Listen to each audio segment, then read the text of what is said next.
প্রশাসনেরকে উদাত্ত আহ্বান জানাতে চাই, এই ষড়যন্ত্রকারীদেরকে অবিলম্বে গ্রেপ্তার করুন। এবং ভারতীয় সরকারকে সর্বশেষ বলতে চাই, অবিলম্বে যারা হামলা চালিয়েছে তাদেরকে শনাক্ত করার মধ্য দিয়ে দৃষ্টান্তমূলক শাস্তি দিতে হবে। অন্যথায় এদেশের মানুষ চূড়ান্ত আন্দোলনে আবারও নেমে যাবে।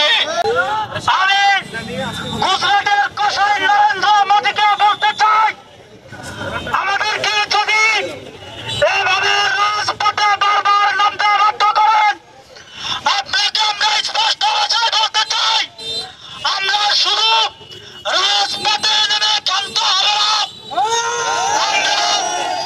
আমরা এবার আন্দোলন করে তুলব, এমন সংগ্রাম করে তুলব।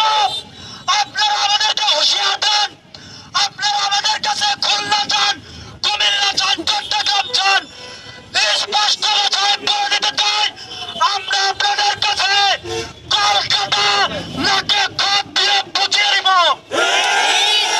কেউ আটকাতে পারবে না।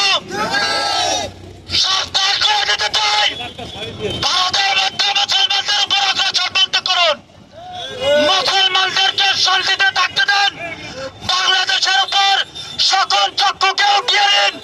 অন্যথায় বাংলাদেশের মানুষ যদি একবার অস্ত্র হাতে নেয়, আপনাদের ভারতকে অস্থিতিশীল করতে বেশি সময় লাগবে না।